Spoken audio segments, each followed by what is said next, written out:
Você é do tipo de pessoa que precisa ficar vigiando cada curtida, cada mensagem e cada seguidor do seu parceiro ou da sua parceira? Será que isso realmente é amor ou um tipo de insegurança disfarçada? Eu sou Tamires Ferreira, psicóloga, e eu ajudo casais a transformarem relacionamentos frágeis em relacionamentos seguros e maduros. Hoje eu quero conversar um pouco com vocês sobre um tema que tem destruído muitos casamentos de uma forma silenciosa, que é o ciúme e a vigilância constante nas redes sociais. Às vezes tem pessoas que parecem até aqueles investigadores criminais, sabe? Que ficam ali constantemente procurando provas. Você é desse tipo de pessoa? Talvez você já tenha vivido isso, né? De repente o seu parceiro curtir alguma foto ali, algum vídeo, e você notar que isso aconteceu e de repente já gera aquele desconforto, sabe? Aquela sensação estranha, aquele nó na garganta. E aí de repente você se pega olhando o horário que foi a última vez que essa pessoa estava online.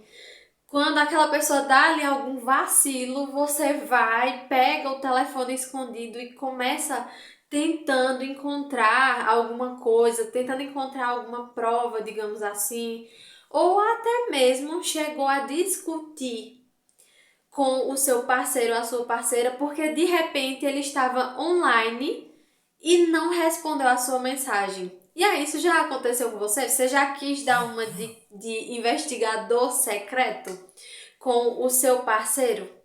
Só que esse comportamento acaba virando uma rotina muito cansativa. Porque muitas vezes, em vez de você estar vivendo o seu relacionamento de uma forma tranquila, você começa a viver como se fosse um investigador secreto, um Sherlock Holmes.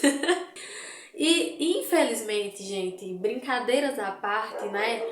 Esse tipo de comportamento acaba virando uma rotina muito cansativa, porque em vez de você viver o seu relacionamento de uma forma tranquila, você começa a viver uma investigação constante. Então, cada passo que aquela pessoa dá, você tá de olho ali para ver se essa pessoa vai pisar na bola, se ela está aprontando. Só que o problema disso tudo é que isso desgasta muito.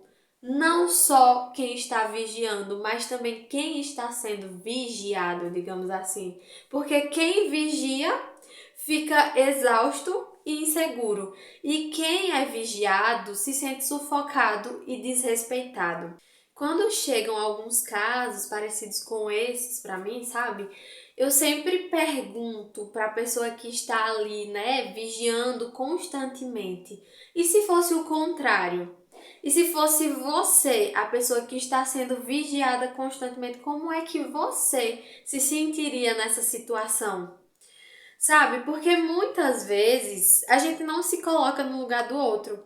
A gente não percebe que esse tipo de comportamento não está desgastando apenas o relacionamento, como também está gerando insegurança, está gerando desconfiança da parte do outro também, desconforto. E esse tipo de comportamento não é um sinal de confiança, mas é um sinal de que você está ansioso e inseguro.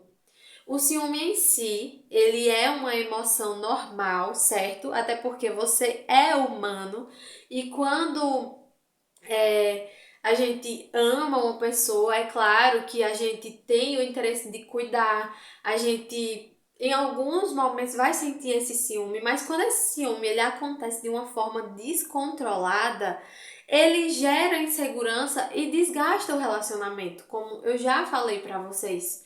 E quando ele se transforma em uma vigilância constante, então nós estamos diante de um relacionamento que está baseado só no medo e não na confiança. Porque se você diz que confia no outro, mas você não permite que o outro viva a vida dele de forma tranquila, então você realmente não está confiando nessa pessoa. E a raiz desse comportamento, muitas vezes, pode sim estar ligada a algumas experiências do passado, de traição, que de repente deixaram alguma ferida aberta, a baixa autoestima, fazendo com que a pessoa acredite que não é o suficiente naquele relacionamento, fazendo com que essa pessoa fique se comparando o tempo todo. E até os modelos de relacionamento que muitas vezes normalizam isso na mídia como se fosse cuidado. Só que o grande problema, como eu já falei para vocês, é que viver dessa forma acaba criando aquele ciclo vicioso. Quanto mais você vigia, mais você vai aumentar a desconfiança. Quanto mais o outro se sente vigiado, ele vai se sentir controlado também e vocês vão se distanciar cada vez mais. E no fim, a relação de vocês vai se tornar uma relação tóxica, porque a liberdade acaba virando um tipo de ameaça. E amor não é vigilância. E aí você pode estar se perguntando, né? Certo, mas o que é que eu preciso fazer para mudar esse padrão? Se o outro não está te dando nenhum motivo para que você desconfie, para que você viva em estado de vigilância constante, o que é que você precisa fazer para mudar esse comportamento? Porque está desgastando o seu relacionamento. E aí eu vou te dar algumas orientações aqui bem práticas, certo? E o primeiro passo, que é de extrema importância, é você reconhecer o problema. Poxa, realmente eu percebo que o meu parceiro não tem me dado nenhum motivo para desconfiar e isso é coisa da minha cabeça mesmo. Então, assuma para você mesmo que vigiar não é amar, é controlar o outro. Não adianta você dizer que confia no outro se você não dá confiança para ele. Só esse reconhecimento já vai abrir espaço para uma mudança, porque não tem como a gente mudar o nosso comportamento se a gente não reconhece aonde a gente está errando.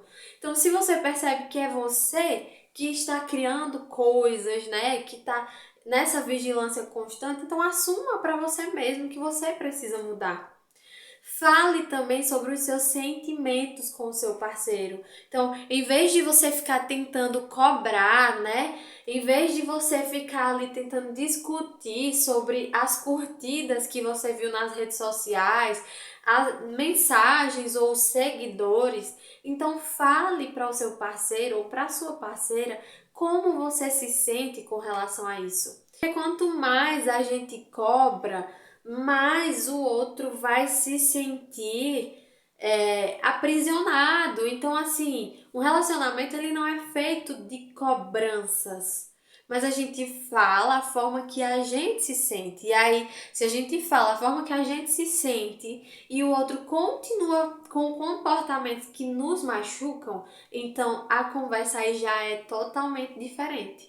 Então, você pode falar para ele, né? Como por exemplo, olha, quando eu vejo que você está interagindo nas redes sociais, mandando mensagens para pessoas do sexo oposto, com conversas, curtindo mensagens, então eu sinto medo de não ser suficiente. E isso acaba abrindo espaço para que eu me sinta inseguro ou insegura.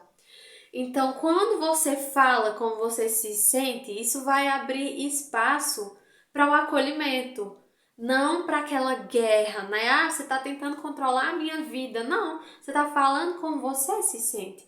E a partir daí é que você vai perceber se o outro se importa realmente com o que você sente. Um passo muito importante também é você trabalhar a sua autoestima, porque o excesso de ciúme geralmente nasce de uma insegurança interna.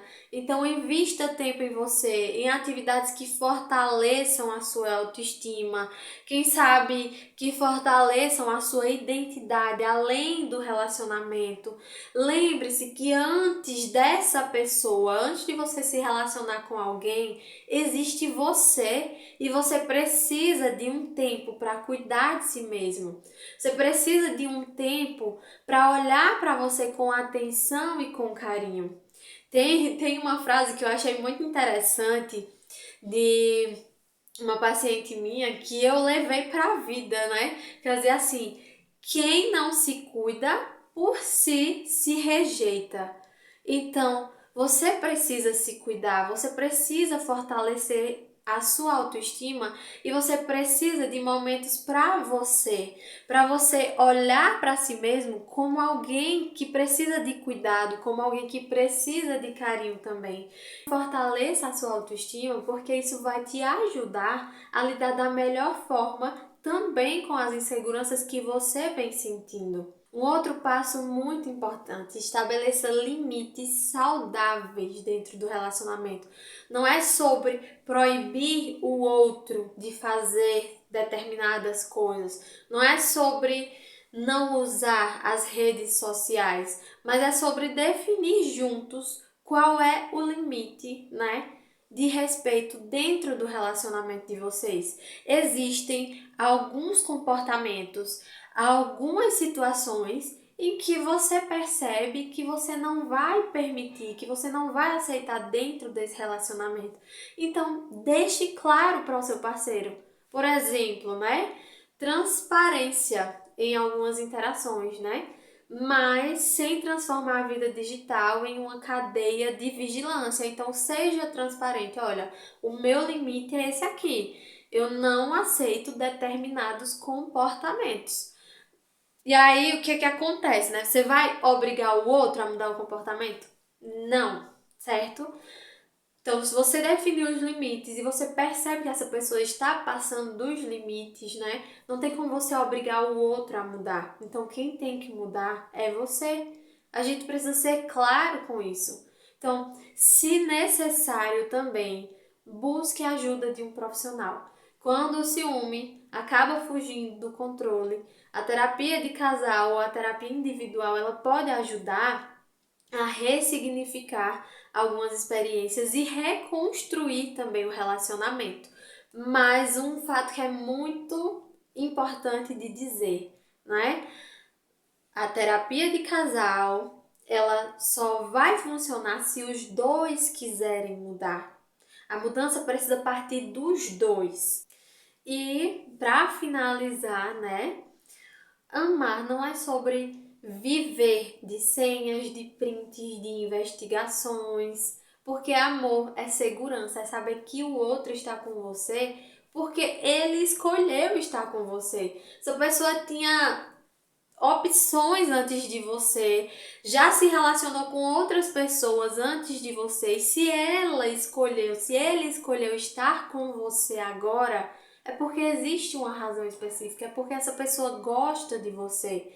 Então, não tem porquê de ficar o tempo todo cobrando do outro uma atitude que também precisa partir de você.